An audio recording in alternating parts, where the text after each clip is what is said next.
Ciao a tutti ragazzi, bentrovati in un nuovo video su MTB Maghi. Io sono Marco Toniolo e oggi ho da presentarvi l'ennesima bici bomba. Ebbene sì, eccola qua dietro di me, o meglio qua davanti a voi, è la Trek Fuel iX, ma questa volta senza motore, pur avendo lo stesso colore della XE, quella elettrica che vi ho presentato qualche settimana fa. Questa invece è la nuova Fuel analogica, diciamo, quindi senza motore.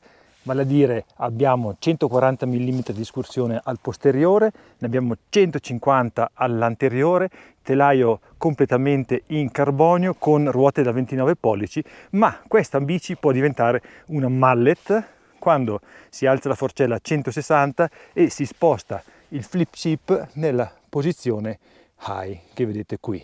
Questa bici è un po' un coltellino svizzero perché oltre ad avere il flip chip che vi ho fatto vedere, ha anche una serie sterzo dove si può cambiare praticamente qua il cuscinetto per inclinare più o meno la forcella di 1 grado. È acquistabile a parte. Io qua ho la serie sterzo da 0 gradi, quindi ho qui un angolo sterzo di 64 gradi e mezzo in posizione low, che è quella giusta per le 29 pollici. Ho inoltre un angolo sella di 77 gradi e 6, pensate bene, questa però è una taglia ML, quindi medium large, dove la geometria cambia a seconda della taglia. Infatti, attenzione, cambiano i foderi posteriori, cioè la lunghezza dei foderi posteriori cambia a seconda della taglia. In questo caso abbiamo 440 mm di foderi posteriori che aumentano o diminuiscono a seconda della taglia.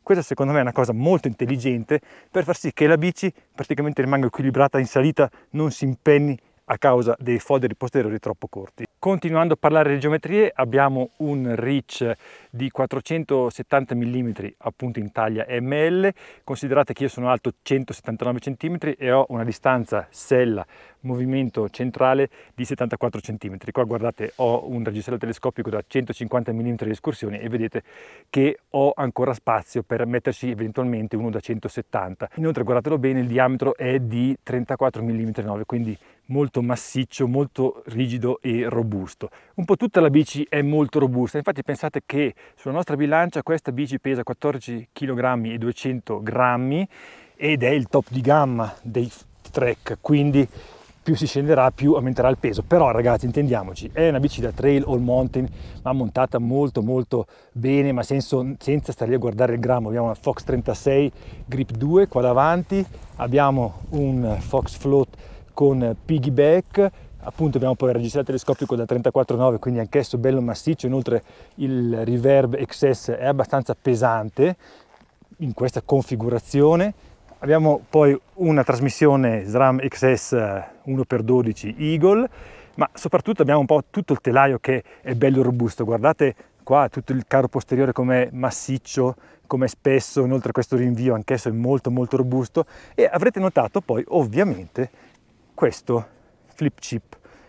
Vedete che c'è scritto qua, adesso non so se si legge nel video, more e less, dove more sta per la progressività a fine corsa, cioè cambiando la posizione dell'ammortizzatore, in questo caso è nella posizione more, significa che la curva di progressione, la curva di sospensione è più progressiva a fine corsa, invece nel less sarà un po' più lineare. Io l'ho messa nel more perché sono a Lenzerheide in questo momento. Adesso qua sono nel mezzo del nulla, guardate un po', posto meraviglioso, dietro di me ci sono dei montagnoni enormi, però alla fine di questo giro avverrà in bike park e so che lì ci sono dei salti, delle compressioni, dove avere un po' più di progressività a fine corsa fa solo che bene. Ormai anche Trek ha il cassettino porta oggetti dentro il tubo obliquo, si toglie tramite questo sportellino dove si aggancia anche il portaborraccia, e io qua dentro ho un sacchettino con dentro la pompa, ho dentro la camera d'aria, delle pezze eccetera eccetera, anche perché il multitool come nella Fuel XE è dentro qui, cioè dentro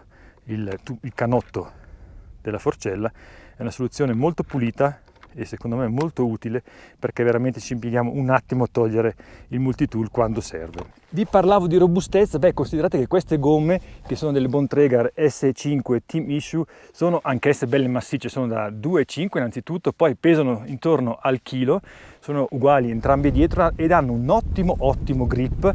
Infatti sono di mescola abbastanza morbida. Guardate, ho questa bici ormai da 11 giorni, la uso ogni giorno qua a Lenzerheide per dei giri epici e nel bike park, e vedete che si sta un po' consumando. Una bici così deve avere dei buoni freni e infatti qua Trek secondo me ha fatto la scelta giusta, non è andata sui SRAM Guide bensì sui Code RSC con dischi da 200 mm davanti di diametro e 180 dietro, e infatti la bici frena veramente bene anche quando le cose diventano ripide e diciamo un po' difficili. Il manubrio secondo me è una libidine totale, è il manubrio integrato di Bontrager Race Shop Limited, veramente bello da vedere e inoltre non troppo rigido. Adesso qua lo vedete in 800 mm di larghezza, se fosse la mia bici lo taglierei a 780 perché in certi punti dove magari il sentiero è un po' stretto e esposto, per andare a picchiare il manubrio su una roccia non è esattamente il massimo. Come sul modello elettrico della Fuel, anche qua troviamo questo piccolo carterino che evita che lo sporco vada dentro e faccia effetto schiaccianoce triturando via la vernice. Adesso voi direte, però con il flip chip, con la serie sterzo eccentrica dove si può cambiare appunto l'eccentrico, con mallet, non mallet, cioè la geometria diventa veramente difficile da vedere, da capire. E infatti sul sito di Trek trovate una tabella che si adatta praticamente alle soluzioni che prendete, quindi se mettete il flip chip in posizione high, low, cambia tutta la geometria, vi fa vedere in tempo reale praticamente come cambia la geometria.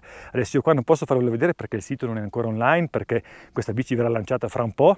Io sono qua ad agosto a Lenzerheide e volevo fare già il video in questo posto meraviglioso, anche perché dove vi porto oggi, ragazzi, non andate via perché è un trail fantastico che vi invito a fare seguendomi su Training Camp. Training Camp è la nostra app dove si possono registrare le attività e si possono anche tramutare le attività in itinerari, quindi è gratuita, vi traccia, vi fa anche vedere, o meglio fa vedere ai vostri cari dove siete tramite il live tracking, non costa niente, andate a scaricarla su Google Play oppure sull'Apple Store, perché continuiamo a svilupparla, fra poco sarà compatibile direttamente col Garmin, quindi quello che registrate col Garmin andrà direttamente su trainingcamp.it, andate a vedere. Raggiunta la prima forcella, ecco qua la nostra Fuel X, bella riposata perché qua me ne sono scarrozzata io, infatti vedete il sentiero che va così, giù lì mi sono spinto quasi 500 metri di dislivello e sono sceso dalla montagna alta 2008 prima, che ho raggiunto con la funivia, e adesso andrò di là alla seconda forcella per raggiungere la terza. Ovviamente in queste giornate di bel tempo alpino non è che ho fatto solo discese senza pedalare, mi sono fatto anche un giro epico da 2300 metri di dislivello, altro 2000, sempre qua in zona Lenzerheide, li trovate tutti su Training Camp, quindi so come si comporta questa bici in pedalata, in salita, e potete già immaginare dalla geometria che arrampica molto bene.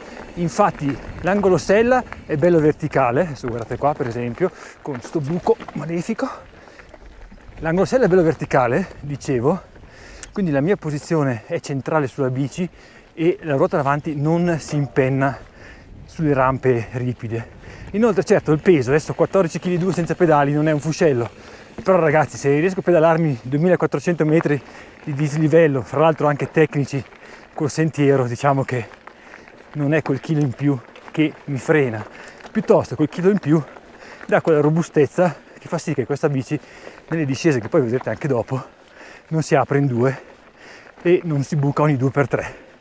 Quindi direi che secondo me ci siamo. Eccoci qua alla seconda forcella che però scende subito in un dirupo. Guardate qua sotto, la nostra finale è quella lì. Il punto è semplice, cioè una bici da all mountain trail che dir si voglia come questa e soprattutto percorsi come questi qua necessitano appunto di confidenza, cioè se ho una bici che mi dà confidenza, quindi so che hai dei freni che funzionano, delle belle sospensioni, un telaio robusto con delle geometrie, questa era stretta, con delle geometrie che mi permettono di andare bene in salita e in discesa, ho più confidenza e mi sento di fare giri come questi senza grandi patemi d'animo. Diverso è il caso quando mi trovo con una bici montata o troppo leggera o troppo pesante, oppure con geometrie più votate alla discesa o alla salita. Cioè, secondo me una bici da trail deve essere il giusto mezzo fra downhill e salita, e questa Fuel X lo è. Vedete che questo sentiero adesso qua è facile, però io riesco a navigarlo senza grandi problemi, malgrado sassi, sassetti, curve a gomito, o meglio dire tornantini, ed è proprio una questione di confidenza che ho guadagnato con questa bici in questi 10 giorni di test che ho fatto fino adesso. Il test andrà avanti fino a metà settembre, quando uscirà questo video, quindi se ci saranno novità ve le dirò. Eccoci qua, la meritata discesa lunghissima verso Rosa. Allora, innanzitutto devo dirvi che questi freni funzionano, perché sennò qua mi sarei già ammazzato 3 volte nei pezzi ripidi ed esposti. Adesso qua per fortuna l'esposizione diminuisce, però i freni, come vedete, servono sempre. Seconda cosa, i cerchi, non ve ne ho ancora parlato, sono i Bontrager Line in carbonio da 30 mm di canale interno, che secondo me sono una buona via di mezzo fra l'essere rigidi e non troppo rigidi, perché ovviamente su una bici da trail avere dei componenti troppo rigidi non va bene, perché diventa scomoda. Inoltre, sempre rimanendo in tema comodità, so già che qualcuno di voi mi chiederà: ma come? Wow, queste rocce sono... ma come? Adesso sulle Fox, le sospensioni Fox, tu che dicevi che le RockShox fossero più comode, e posso confermarvi la mia impressione, perché se vi ricordate bene, sulla Fuel EX elettrica come montaggio avevo su le sospensioni RockShox, quelle nuove, con i buttercups, e in effetti, wow, qua sono fuori linea, e in effetti sono più comode sulle piccole asperità sulle mani, sugli avambracci, rispetto alla Fox. Per carità, questa cartuccia Grip 2 funziona egregiamente e uno si abitua di nuovo a lei anche se non ha i buttercup di RockShox, però fateci caso, fateci mente locale, insomma, se comprate una bici, se volete delle sospensioni magari un po' più comode. Qua guardate, in salita di nuovo, senza neanche alzare la sella, questa bici arrampica proprio bene sul tecnico. E qua, la trazione delle gomme è ottima, voilà, insomma una bici divertente, come avrete capito. Non per niente mi sono portato all'Enseride solo questa bici nella speranza che fosse simile alla XE come divertimento. Qua c'è il vantaggio che l'unica batteria da ricaricare è il mio stomaco, con un bel piatto di pasta o di rösti, visto che siamo in Svizzera. Guardate adesso su queste roccette viola, che figata! La bici da pompare è una libidine atomica, cioè per bagnoppare sugli ostacoli è veramente facile, e quindi dà la possibilità di scegliere linee anche magari un po' diverse dal solito, proprio perché riesci a alzarla molto molto bene. Insomma è giocosa, anche perché il reach di 4,70 non è esageratamente lungo, quindi insomma rimane bella, divertente da guidare, e anche in velocità con questo sterzo di 64,5 ovviamente è super stabile. Avrete notato, o meglio non notato, cioè non sentito alcun rumore. Infatti questa bici è bella silenziosa, perché quando la catena va a sbattere sul fodero basso va a sbattere su questo proteggicatena, batticatena, che è morbido e fa sì che non faccia rumore. Inoltre è presente anche qui sotto. Inoltre altro bel dettaglio è questa placca in metallo che fa sì che se c'è del risucchio catena o la catena cade non va a rigare questo bel telaio. Inoltre non possiamo parlare del sistema di sospensioni di Trek, il solito EBP, dove il fulcro posteriore è concentrico al perno passante e fa sì che la sospensione rimanga attiva in frenata. Inoltre non solo quello, la sospensione di Trek, la dovreste sapere se mi seguite, è una delle mie preferite perché è veramente plush e molto sensibile ai piccoli urti. Questa è la valle dove andiamo, guardate, lunghissimo verso Rosa, veramente uno spettacolo. Dovete venire a fare questo giro perché è uno dei top giri delle Alpi secondo me, sicuramente dei Grigioni, ma anche di tutto l'arco alpino. Come vedete basta una bici con 140 mm di escursione al posteriore, non servono endurone, perché questa bici, secondo me, questa tipologia di bici è veramente quello che serve alla maggior parte dei biker, anche se so che in Italia è un attimino snobbata o a favore delle cross country o a favore appunto delle endurone. Ma ragazzi, io con questa ci ho girato anche in bike park e secondo me anche delle giornate a finale veramente vanno bene con una bici del genere. D'altronde una forcella come la 36 qua davanti peserà un po' di più della 34, è vero, però dà molta più rigidità e precisione di guida, soprattutto quando le cose diventano complicate, piene di sassi, diciamo roccioni o salti. Una cosa che non vi ho detto quando vi ho parlato della possibilità di cambiare la progressività della curva della sospensione posteriore è il fatto che questa bici accoglie anche ammortizzatori a molla e infatti si può trasformare secondo me in una mallet con 160 davanti, quindi con una forcella con un po' più di escursione, basta cambiare la parte ad aria della 36, mettendo un ammortizzatore a molla, magari delle gomme ancora un po' più robuste, e diventa un missile terra-aria. Sono sceso un bel po', siamo ormai quasi dentro i boschi e qua si può dare un po' più di gas perché il sentiero è un po' meno roccioso. Ponte tibetano, yuhu, yuhu, e giù verso Rosa.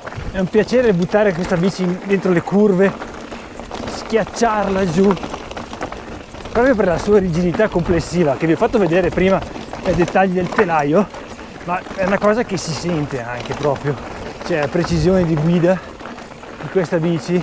D'altronde il fatto che sia bella robusta con dei foderi e dei linkage robusti dà come risultato proprio questa precisione, questo divertimento nell'andare veloce dentro le curve, come qua, anche se il fondo è smosso e strucciolevole si riesce ad andare benissimo.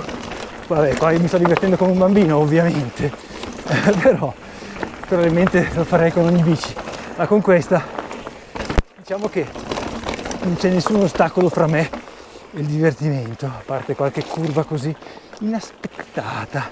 Bene ragazzi, arriviamo alle conclusioni. La nuova Trek Fuel EX è quasi la bici da trail perfetta, da all mountain perfetta, diciamo quasi, perché forse il peso è un attimino elevato, però come ho già detto in precedenza questo peso fa sì che la bici sia molto resistente, robusta, quindi ci si può fare veramente di tutto. Inoltre la cosa che mi piace di più in assoluto è che è veramente un coltellino svizzero, si possono cambiare le geometrie, si può rendere mallet, si può cambiare appunto anche l'angolo di sterzo, insomma è un mezzo che si può adattare alle proprie esigenze molto facilmente senza dover andare dal meccanico o cambiare componenti. Qua sotto nella descrizione trovate il link ai montaggi, alle geometrie, alle foto dei dettagli se volete vederle con calma. Il prezzo al momento non lo so ancora, comunque lo trovate sempre qua nel link. Come nel link trovate l'itinerario che ho fatto oggi, epico a dir poco, anzi non posso dirlo perché sennò Stefano poi mi sgrida, diciamo che è ultra assolutamente da fare qua a Lenzerheide. Ragazzi, grazie di avermi seguito, ci vediamo al prossimo video. Ciao!